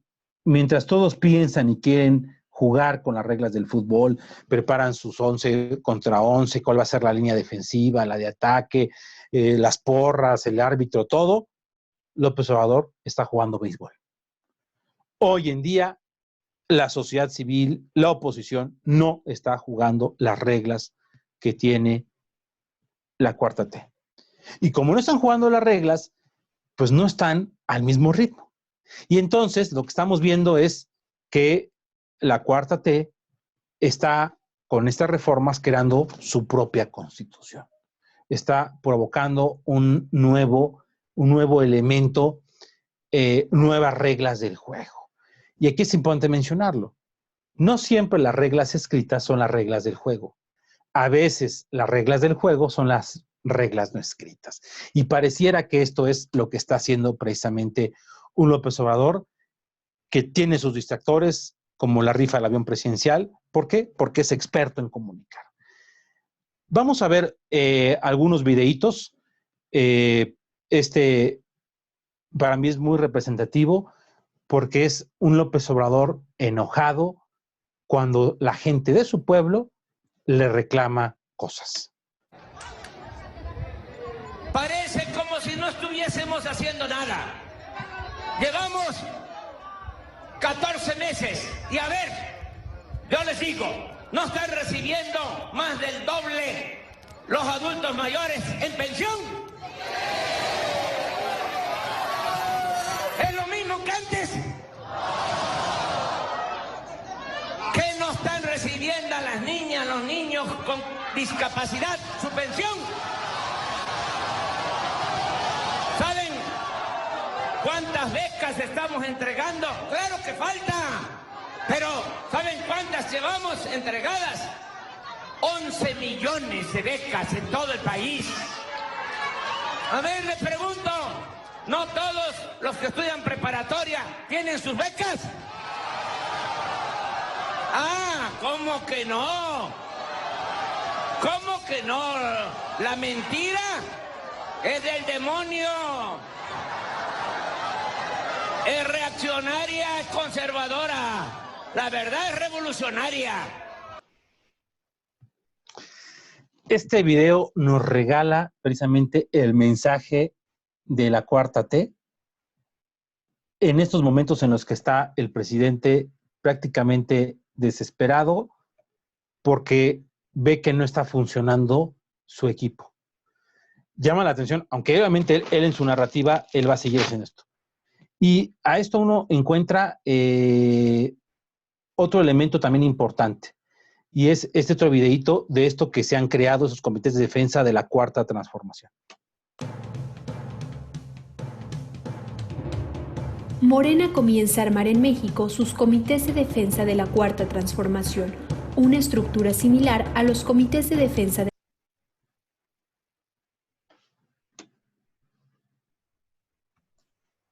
Guillermo, el video se pausó. la Revolución en Cuba.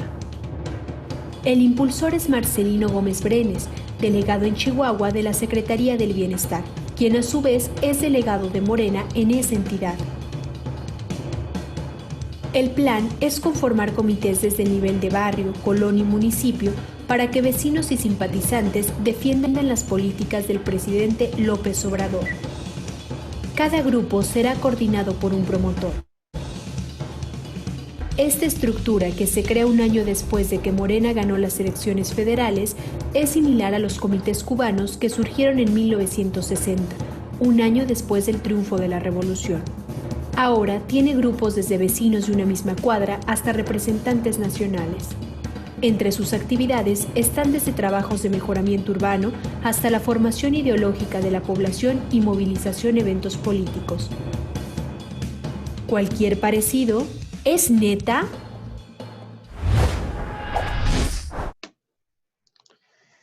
Miren, cada vez uno encuentra elementos que te ponen a pensar que efectivamente la Cuarta T está cada vez asemejándose más a los gobiernos cubanos, venezolanos, etcétera. Pero aparte, el propio López Obrador en su dinámica es muy contradictorio. Veamos este otro video. ¿Compromete usted hoy aquí a utilizar un lenguaje que no estigmatice el periodismo? Muchísimas gracias. Nunca he utilizado un lenguaje que estigmatice a los periodistas. El AMPA del periodismo, propaganda, chayote. Prensa, fifí. Los fifís pues son fantoches, conservadores, sabelotodos, hipócritas, doble cara. Prensa vendida, alquilada, manipulación. El AMPA del periodismo, pasquines, mostraron el cobre. ¿Qué periódico es usted? Del periódico Reforma. Ah, claro. Es el punto de vista de nuestros adversarios y de la prensa opositora. El Reforma, pues, es un periódico de la oposición, un periódico conservador. Nunca he utilizado un lenguaje que estigmatice a los periodistas. Como se dan cuenta, López Obrador, pues claro que sabe utilizar las palabras, la mentira, y sí su dinámica, y podemos decir que un elemento esencial para él en su narrativa es la polarización, el señalamiento.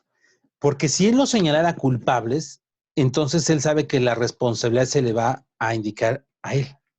Entonces, por eso él hace este juego maquiavélico de decir, híjole, pues nosotros vamos a utilizar esta dinámica para lograr este tipo de cosas, ¿no? Ahora, veamos este otro video donde también se muestra al propio López Obrador contradictorio. Muy buenas tardes. Pues hoy Andrés Manuel López Obrador le respondió a los tuits que lanzó esta mañana el presidente de Estados Unidos, Donald Trump. Dijo que el problema es que mientras Donald Trump ofende y sigue agrediendo a los mexicanos, el presidente de la República, Enrique Peña Nieto, guarda silencio. Por lo que aseguró que de llegar a la presidencia de la República, él usará la misma técnica que Donald Trump y desde Twitter le contestará cada una de sus ofensas. Así fue como lo dijo.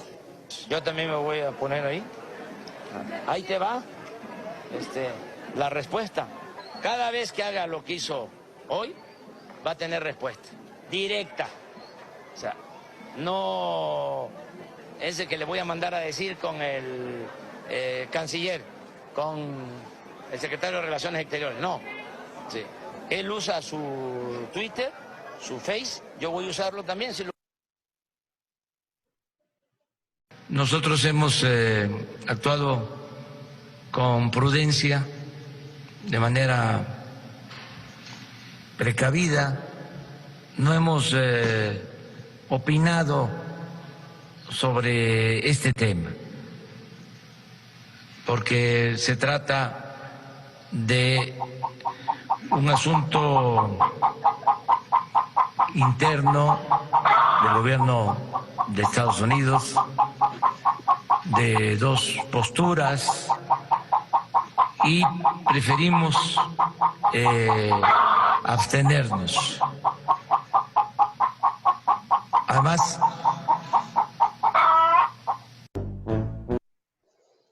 y veamos este otro video también.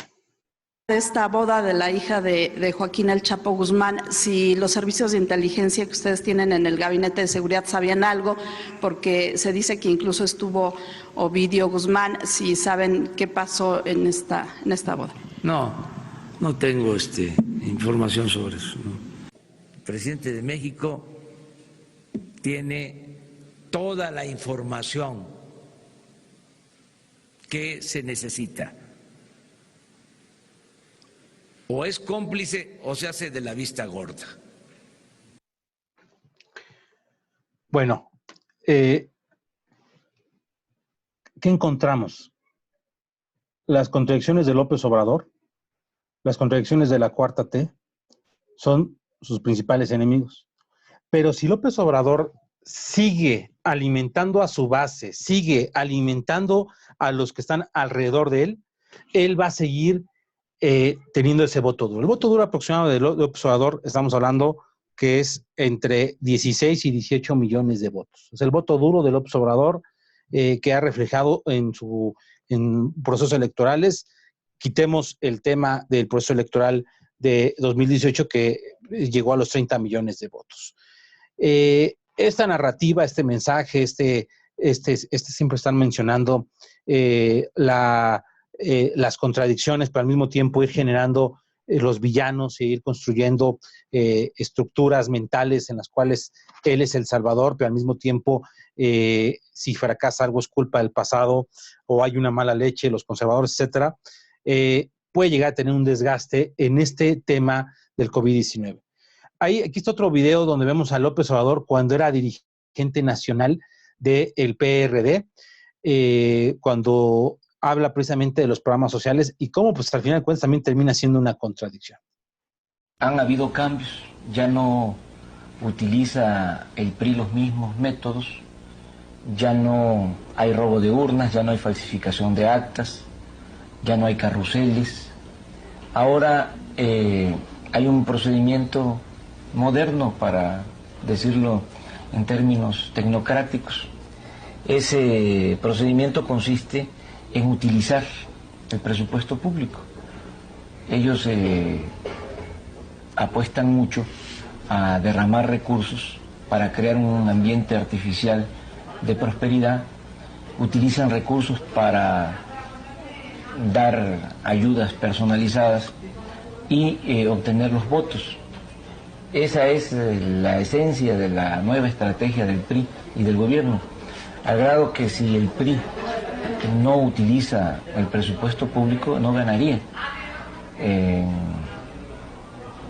la mayoría de las elecciones. Han habido cambios, ya no... Vemos ahí. Ahora, ya para ir aterrizando este asunto, encontramos elementos peligrosos, sí, elementos peligrosos que uno puede comparar cuando se dan los gobiernos autoritarios o las posibles dictaduras. Primero, en este tipo de gobiernos empieza un fin de contrapesos naturales. De eso se da un paso a una narrativa donde se echa culpa a enemigos del pasado o a enemigos externos. Los yanquis, los enemigos favoritos de los gobiernos de izquierda, por ejemplo. Se elimina a la oposición. A una se le compra, a otra se le divide y a otra se le excluye o incluso se le encarcela. Esto genera ausencia de liderazgos. Liderazgos que, pues, al haber ausencias, los espacios los ocupa la propia administración. Se busca acabar con todo tipo de institución democrática porque estorba. Y se da una narrativa siempre de un nuevo nacionalismo. Un nuevo nacionalismo que va a salvar el momento. Viene acompañado normalmente de recesión y crisis económica.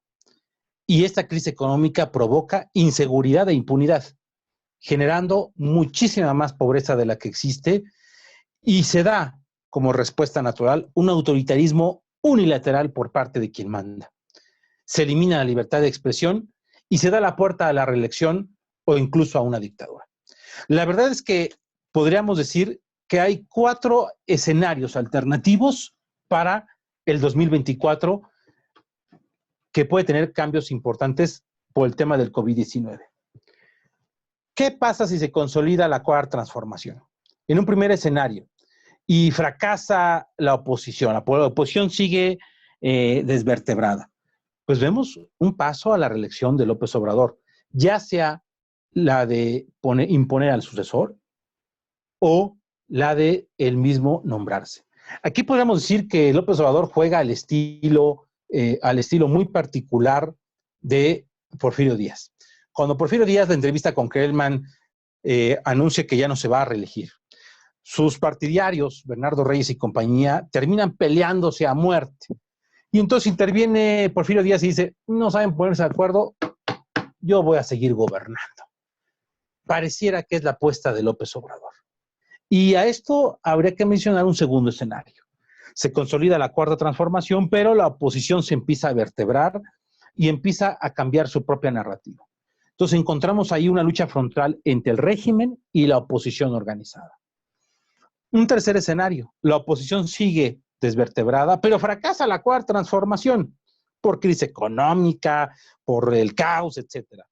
Ahí veríamos un país totalmente en ruinas. ¿Quién ganará? Quien sepa vender mejor sus emociones. Y el cuarto escenario, fracasa la 4T y la oposición logra vertebrarse. Podría haber un regreso a la democracia, sí, una consolidación de la transición, sí, pero la oposición tendría que entender que no puede hacer lo que hizo en el pasado reciente. Ahora, estos escenarios, hay que tomar en cuenta estos 4 posibles escenarios de México después del COVID-19, en estos tiempos, en materia política. Escenario 1. Hay una debacle económica, social y política con recuperación antes de la elección del 2021. No se llegan a las cifras de Europa ni de Estados Unidos. Sí hay casos y demás, pero no se logra eso. ¿Qué podríamos ver? Que la cuarta transformación gana la mayoría absoluta de diputados federales, gobernadores y congresos locales. Es un escenario. Segundo escenario, la debacle económica se da de manera fuerte, pero se recupera durante el proceso electoral del 2021. Es decir, en junio del próximo año, mayo, junio del próximo año, el país se recupera. Pues sí, podríamos decir que la cuarta T a lo mejor no gana la mayoría absoluta, pero se convierte en la primera gran minoría, es decir, tendría la primera mayoría de diputados, a lo mejor no logra los 250, pero logra 180, 200, 220, logra algunos gobernadores, algunos congresos locales, pero la oposición le da números para poder negociar, cosa que hoy en día no existe, como vimos en láminas anteriores. Un tercer escenario es que se da esta debacle y se recupera el país hasta el 2023, es decir, antes del proceso de sucesión presidencial. Y aparte hay otro elemento que podemos meter ahí, cifras mayores de casos de gente contagiada con el COVID a las calculadas por el gobierno federal. La oposición puede ganar en conjunto la mayoría en el 2021, el gobierno se radicaliza, se martiriza y se prepara para el 2024 con todo, sacando todos los recursos con todo que dar en ese escenario. Y el cuarto escenario, que es a mi juicio el que yo menos quisiera para este país, es que la debacle económica, política y social es tan fuerte que no se recupera en este gobierno. Que las cifras son mucho mayores, que los muertos son mucho mayores, que el país entra en una gran tragedia nacional. Ahí podríamos ver que una oposición gana la elección presidencial, pero existiría un desgaste social, una cuarta T dividida, e incluso uno de ellos podría ganar como un opositor, saliéndose de la administración, quejándose de la falta de operación y de visión y de operatividad de la actual administración de López Obrador. Esos son escenarios que se pueden dar en materia económica, política y social después del COVID, del tiempo que va a darse. Que si el tema acaba en mayo, que si el tema acaba en julio, que si en agosto, que si en octubre, todos son elementos que van de alguna manera a ir acomodando. Hay muchos elementos que podemos decir que si México se puede potencializar más o no porque tiene mayor población, pero tiene más jóvenes que los europeos, y dicen que resistimos más, y que si el calor, y que si todo eso. Pero son estos posibles escenarios. Claro, quien es dueño del dinero en estos momentos es la Cuarta Transformación, que se ha gastado el 50% de las reservas para programas sociales, que no contempló, como antes se hacían, los programas de desastres naturales. Ahora, yo con esto quisiera acabar. Ahí tienen mis datos, mi correo, por si tienen ustedes alguna duda en particular, algún comentario en particular, y si no, creo que por el tiempo yo de esta manera concluyo. Le dejo el micrófono a la gente del frente para, no sé si haya preguntas o qué te viene pasando en esas cosas. Gracias. Muchas gracias, Guillermo. Como siempre, muy atinado, muy interesante tus conferencias. Por ahora damos 15 minutitos para preguntas y respuestas, como ven, para terminar antes de las 9. De todos modos, también les acabo de poner un link en el chat de la plática, en donde les invitamos a que se registren para seguir recibiendo información. Ahora abrimos el chat también para que pongan sus dudas, comentarios, hacia nuestro conferencista del día de hoy, Guillermo Torres.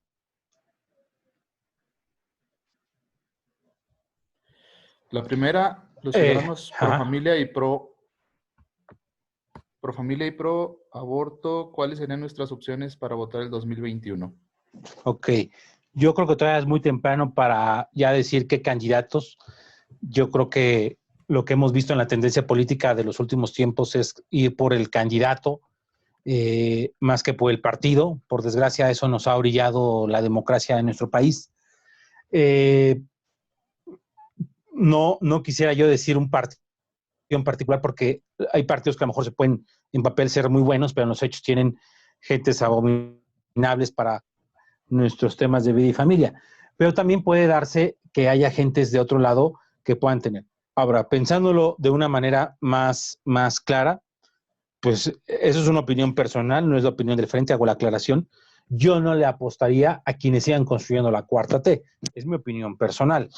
Pero bueno, yo como los enseñé en el mapa de los temas del cuadro del mapa de cómo van avanzando estas iniciativas, las propuestas, pues estos grupos siguen haciendo su chamba y van a presionar para tener candidatos y para tener posturas y para tener todo. Lo que tendría que hacer la sociedad es, pues, también presionar, en este caso los grupos pro familia, presionar para que haya perfiles que comulguen exactamente con estos ideales. Estamos a tiempo para presionar eso y para incluso catapultar a liderazgos que piensen de esa manera. Muy bien, muchas gracias. Juan, la plática se va a retransmitir por Facebook, YouTube, y ahí podrán tener acceso para poder volver a verla y compartirla. Marisol López, ¿ves algún tipo de oposición viable fuera de los partidos políticos? Por ejemplo, hablando de líderes empresariales o líderes de medios influencers. Sí, yo creo que partes de los grandes actores que están ahorita sobresaliendo son gente, por ejemplo, como el presidente de la Coparmex, Gustavo de Hoyos, que ha tenido un liderazgo en hacer señalamientos a la actual administración. Podríamos hablar de otros empresarios a nivel local.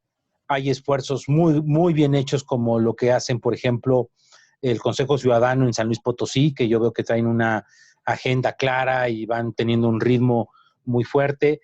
Y de alguna manera, la oposición partidista, hay que distinguir una cosa, la oposición partidista en México sigue jugando fútbol, como se los dije, ¿no?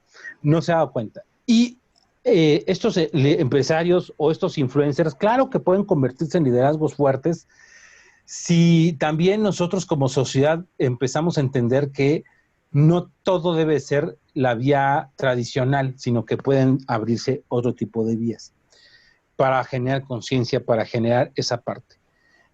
Yo creo que se debe hacer, se debe ir catapultando. Hay, a mi juicio, actores que a lo mejor no son conocidos porque mediáticamente no se les ha dado el empujón, pero pues ahorita esta tragedia es una oportunidad de oro para que esos liderazgos marquen claramente su agenda. Muy bien. La siguiente pregunta es de Vicente Gómez. ¿Cuál es la posición correcta de la oposición? Pues bueno, la oposición estamos viendo que está en gran parte un poco desarticulada, no está logrando lo que quisiéramos como oposición real.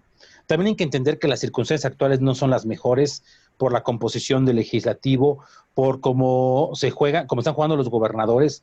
Vemos el bloque de gobernadores priistas alineados, por ejemplo, y vemos los gobernadores panistas tratando de buscar un liderazgo fuerte.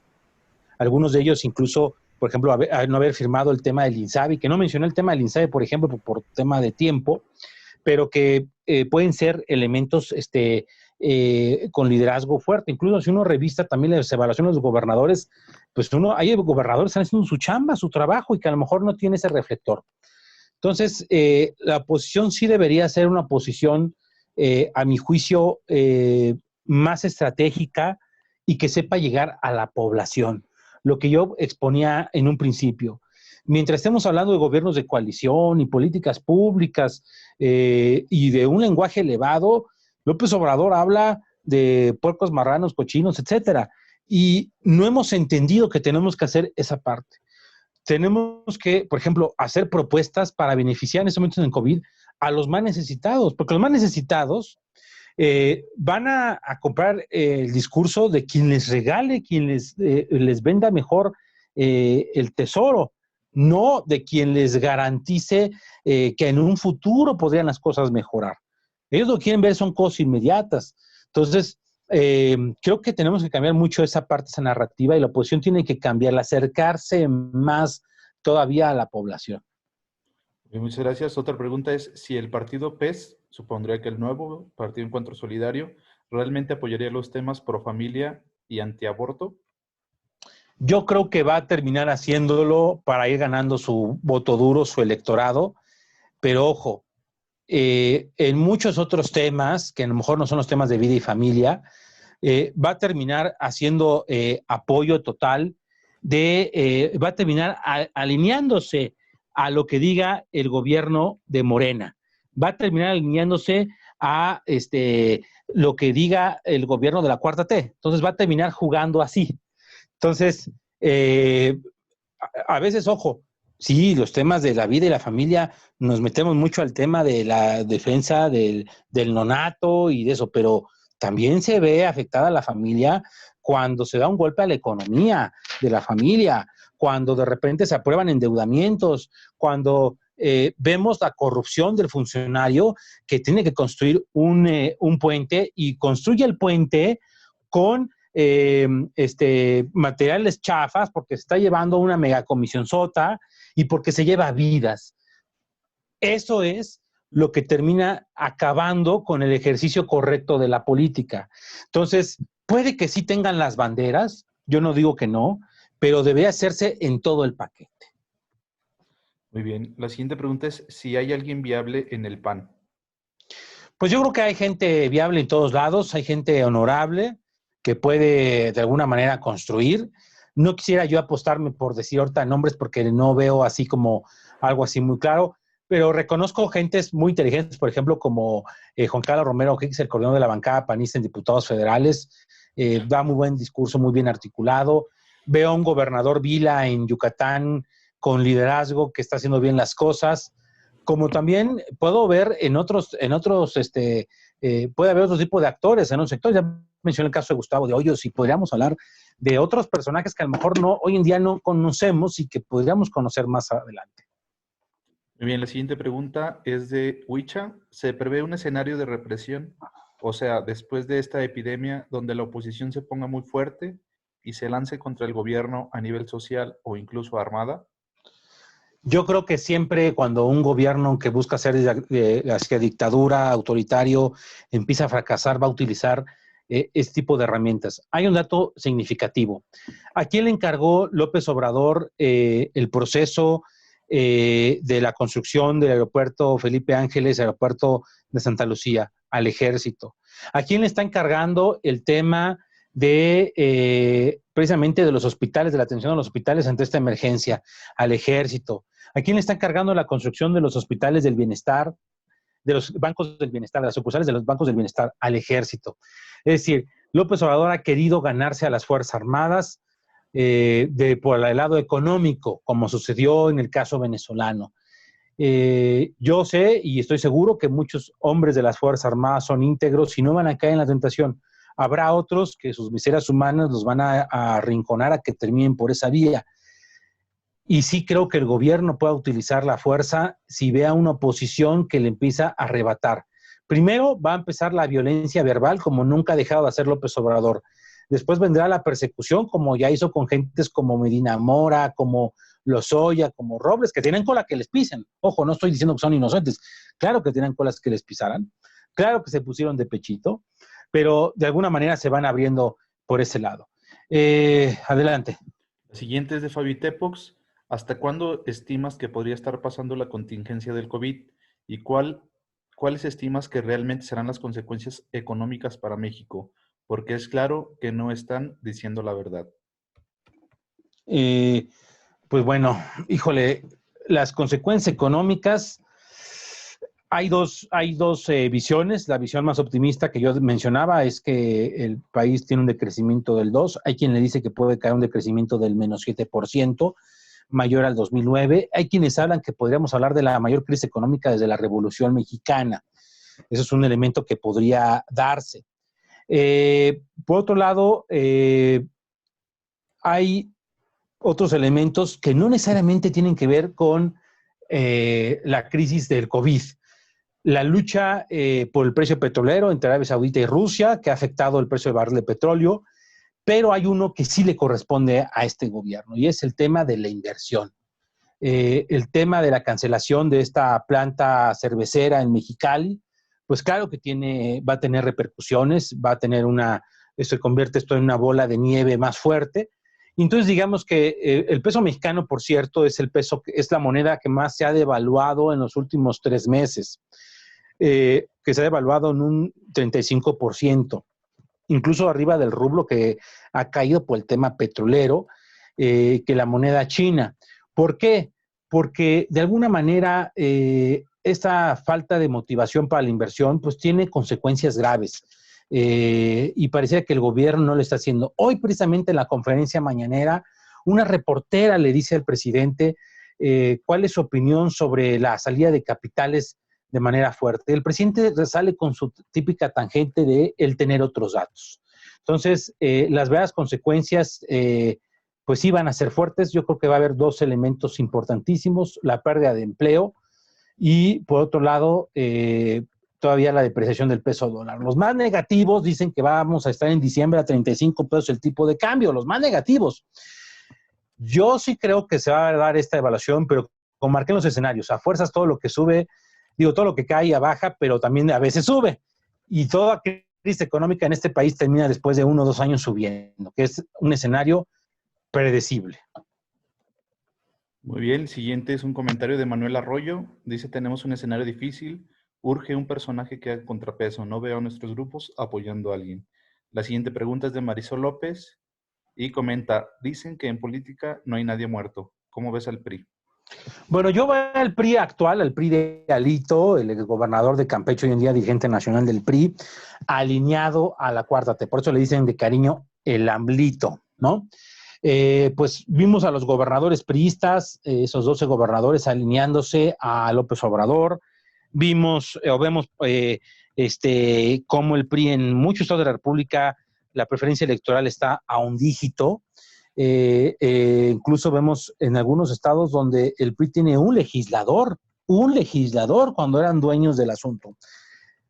¿Podemos decir que el PRI está muerto? Yo creo que sí está en un megaestado de gravedad. No veo que se vaya a recuperar de este proceso electoral que viene. Por ejemplo, hay un dato interesante: el único gobernador que se había puesto a caer en el tema de suceder, de que la sucesión la haga pactada con Morena, era el de San Luis Potosí Carreras, y una semana después salió López Obrador una gira a San Luis Potosí y le otorgó recursos para la Guardia Nacional y recursos locales.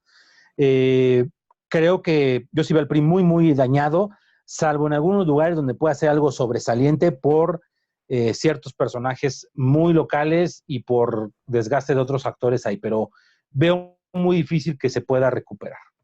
La siguiente pregunta es de Juan Pablo Bueno. ¿Felipe Calderón se posicionará como un referente fuerte de la oposición? Sí, creo que sí, lo está haciendo. Se ha convertido en un personaje con relevancia. Si obtiene México Libre registro, yo creo que va a obtener registro. No va a llegar a grandes porcentajes de votación. Yo creo que a lo mucho exagerando llegará entre un 5 y 7%, algo así medio exagerado. Pero sí se ha convertido en un actor de oposición, sí tiene su público, también tiene su público contrario muy fuerte, o sea, es un personaje polarizante, como López Obrador, y creo que sí se puede convertir. Ahora, el problema de Felipe Calderón es, más allá de su personalidad, que tiene sus datos muy particulares, no quiere apostarse a ser una fuerza de oposición beligerante. Le está apostando a un centro, a ser un actor de centro derecha, de centro, a veces un poco medio tímidamente jugando a ser de centro izquierda, y pues eso no da confianza a muchos actores, ¿no? Tiene que ser un poco más, a mi juicio, ir por un voto duro primero más cercano, porque habrá muchos de los que a lo mejor puedan simpatizar con él, que darán un voto útil a la fuerza de oposición más grande en el lugar, al PAN en varios estados, a Movimiento Ciudadano en el caso de Jalisco, que darán ese juego, ¿no? Manuel Arroyo pregunta, ¿qué tal Javier Corral? Bueno, Javier Corral creo que no ha hecho un buen papel como gobernador de Chihuahua. Yo pensé que iba a ser un gobernador con mayor liderazgo. No ha querido pelearse con la federación tan fuerte, aunque tiene ahorita el problema con los campesinos en el norte del estado, por el tema de la apertura de la presa para uso de los Estados Unidos. Y esto, pues, ahorita como que está apareciendo. Pero, a ver, no meter a la cárcel a César Duarte, no hacer cosas más espectaculares, no le está ganando el mayor de los méritos. En los temas de la agenda de vida y familia, por ejemplo, ha sido contrario, ¿no? Fue promotor de esta acta de nacimiento donde se quita el título de padre, madre. Creo que han sido errores ahí que ha ido jugando y que han afectado, ¿no? Muy bien, la siguiente es de Despacho 2010. ¿Cómo es al Ejército y la Marina? ¿Qué papel jugarían? Bueno, creo que ya mencioné el papel del Ejército en estos momentos, o lo que quiere hacer el observador con el Ejército. Creo que hay elementos del Ejército muy valiosos que ojalá en un proceso donde se quiera hacer un cambio de régimen a la mala, por ejemplo, hacer un proceso de reelección, cambiando una reforma constitucional, o hacer alguna otra cosa que vaya contra los sentidos verdaderos de la nación. Yo espero que esos miembros del Ejército que son leales a la nación y no tanto a quien lo encabeza, pues salgan y prevalezcan. La siguiente pregunta es, ¿cuál será el papel que juegue la Iglesia mexicana en las próximas elecciones, supondría? Pues me imagino, sí, en las próximas elecciones. Yo creo que el papel de la Iglesia juega un papel importante. Ahorita la Iglesia está haciendo un papel clave en este proceso que estamos viviendo ahorita con esta tragedia, esta pandemia. La Iglesia ha salido a las redes, ha hecho, a mi juicio, un trabajo bueno. Yo no pensé, la verdad, que fuera a tomar este liderazgo tan fuerte, y me da un gran gusto que ver a cualquier hora uno puede ver misas, puede ver rosarios, puede ver acción, ¿no? Eso es algo bueno. Siento que sí falta todavía más fuerza para más cosas. Ha tratado de ser más dialoguista y no entrar en un tema de choque. Creo que tiene que ir tomando la jerarquía un papel más predominante, pero también hay que recordar una cosa: la Iglesia no solamente son los jerarcas, la Iglesia son los bautizados y el laico participante que integra el 99.9. Entonces, a veces queremos dejar el papel de la Iglesia. Yo creo que la Iglesia tiene que ser un gran papel como abogada, es decir, verdadera portavoz de la justicia y promotora de la participación y de la conciencia de lo que se hace. Muy bien, muchas gracias. Y la última pregunta de Alberto, ¿qué onda con Anaya y su mensaje? Bueno, creo que fue, a mi juicio, un mensaje positivo, cae bien en estos tiempos, oportunista, se agarró de una coyuntura como esta. Hay que recordar que estuvo alejado, dedicado a la vida académica. A mi juicio, la derrota le pegó mucho en lo personal a alguien que pues creció como la espuma. El mensaje, en el fondo, no se me hace malo, se me hace un buen mensaje, pero sí creo que pues no se debe quedar solamente en eso. Yo creo que podría convertirse en otra voz dentro de la oposición. Creo que no hemos visto si realmente maduró o no Anaya. Es un primer guiño, habría que ver qué más puede irse dando. Muy bien, y bueno, la última me parece interesante, de Luis Arturo. Dice, la mala forma de administrar de los gobernadores Morenos, de Veracruz y Barbosa, Puebla, ¿no le restará para el 2021? Yo creo que sí, a nivel local puede que sí haya efectos de gente que sí tenga el sentimiento de dar un voto de castigo, eso puede darse, pero también, ojo, hay más lana, hay más recursos, ¿no? Porque está el recurso federal, el recurso local, entonces eso se usa y a veces funciona. El PRI lo hizo muchos años y funcionó, y a veces puede ser beneficioso. A veces puede no ser precisamente muy beneficioso, le puede ser contraproducente. Va a depender mucho de qué tanto la oposición sale con un mensaje y una propuesta que a la gente le pueda convencer.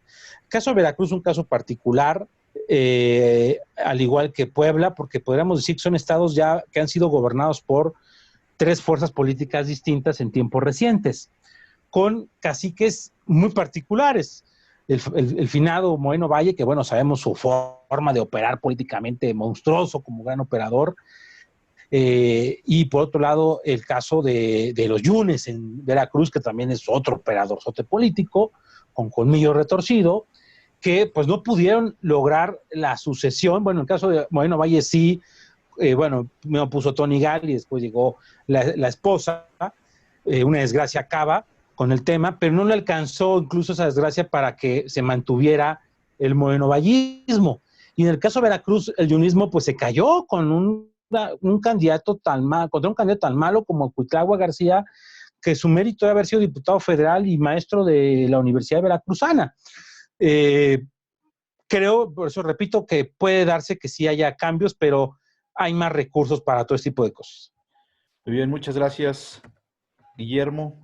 Ahora le comparto el micrófono a Diego Rebolledo para que nos dé un mensaje, por favor. Un pequeño comercial.